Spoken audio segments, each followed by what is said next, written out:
whoa. And it's like... Like, subscribe and continue watching for exclusive content with the Odd Ones Out. So now we're getting a bit worried that we're the only people that will be here to see the Odd Ones Out. I think there's people at the door, see?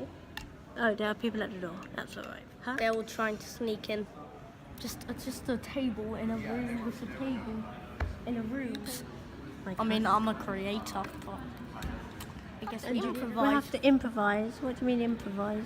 You don't know what improvise means? Well, I do, but improvise with who, James? Yeah, it's with questions. Okay. So we're trying to decide where James is going to sit. He could sit there. Yeah, He I could want sit to sit at the here. head of that bit of table. He could sit along there. He could sit at the head there. He could sit next to me, or he could sit I next want to him you. to sit here. Please sit here, James. Come and sit there, James. Or maybe if you move up, he can sit in between us. He's not going to. You want to go? That's him, isn't it? Say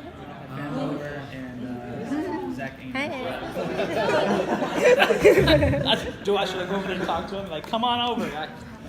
What's up? That's fine. Well, like someone can. Just tell me about yourself. Hello. What's your name? So my name's Alec. Alec. I do have a YouTube channel. Ooh. And it's called Smart Alec Searches. Mhm. And a fact about myself is that I don't like Brussels sprouts. What? Fair. That's fair. Best fact ever. Yeah. There's better things than Brussels sprouts. That's for sure. I started making comics when I was 16, and I started doing that on Tumblr, and then I transitioned over to YouTube in 2014, and then I've been growing an audience ever since, and now here I am at VidCon London. And one interesting fact about me is I'm double jointed. Hold on. Oh, snap. Okay, yeah, it was just like Yeah, and it's like I forget about it sometimes. So I'll just be like leaning on like a table. Yeah. Like in the Draw with Jazza video, I literally was just like, huh, so that's interesting, Jazza. That's real good. That's real good, Jazza. Anyway. then when you start to grow, other people kind of come to you. That's in my experience. But then YouTube affected. I was in college, and my ASMR video just blew up, and I called my mom, and I was like, Mom, I made $1,000 off this video, and she was just like, whoa. And I was like, I'm not going to classes anymore. I was telling her, I was like, I'm going to stay home and do videos and like work on that and not do school. And so I was like telling her, I was saying like, this is how much money I'm making on YouTube. I'm able to support myself. And she said, yeah, you can move back home with us. You don't need to finish college.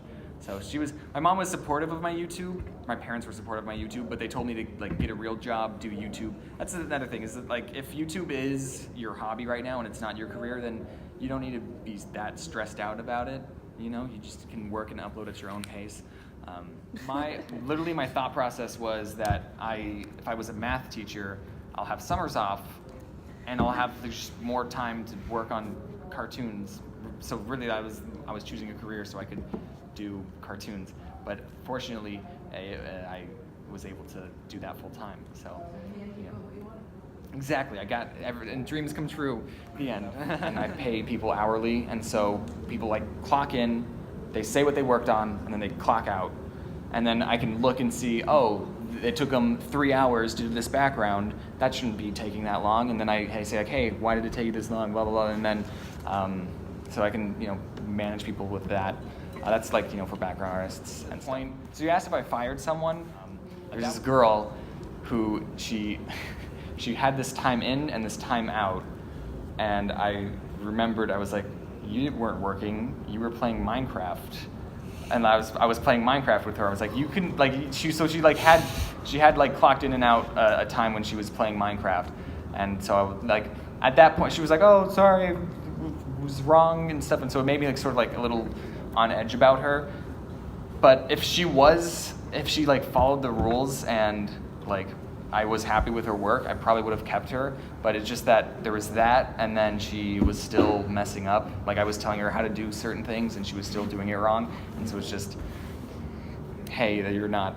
I can't work with you. And working with artists too are a lot different than like working with an editor, because for an artist, they're emotionally connected to their piece. So when they give you a background and you tell them what's all the things that are wrong with it, they're going to be like, I don't feel like working anymore. It's like, I'm not trying to be mean. I'm just trying to teach you how to do it right.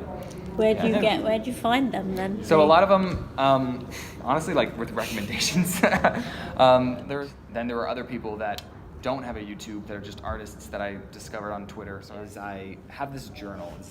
It's not really a journal, but I have this like place where I write anything. It's not really a journal about like, this is what I did today. This person was mean to me. It was just a journal that's like just the stream of consciousness. He probably has one too. I just write down, turtles are weird. They have, I say, turtles are weird. Their shells are their home and they can just walk anywhere. What if I could just walk with my home on my back? And they just start listing off just random stuff. This is, we don't have time.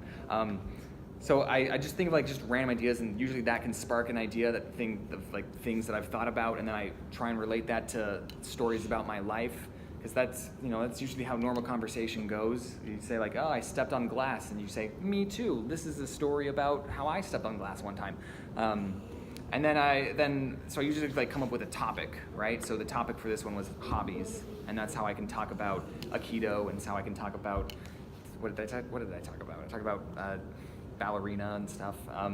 So then I start creating a bullet point, like an outline of like what are all the talking points? Like what can I mention in this video? So I was like, I can mention Aikido, I can mention ballerina, I can mention why it's important to have hobbies and not stay inside and play video games all day.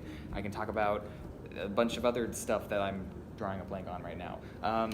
And then this is like where just practice comes in. You take that outline, and then you just sort of have to visualize what's going to happen on the screen and write out everything that you're going to say. And then you send it to your mom, who will read your script. I'm like dead serious. You send it to your mom, and she reads your script, and she adds notes, and then she says, "Don't say this on YouTube," and then you do it anyway. And then I'm being a little joking, but I do send my video scripts out to a lot of people. What's your YouTube? Smart Alex. Smart Alec Sketches. Smart Alec sketches. Alec. Yeah. Smart Alec, like Smart Alec. That's hilarious. But he is Alec. Yeah. So, Yeah. Okay. give a note. Tell me where it's going.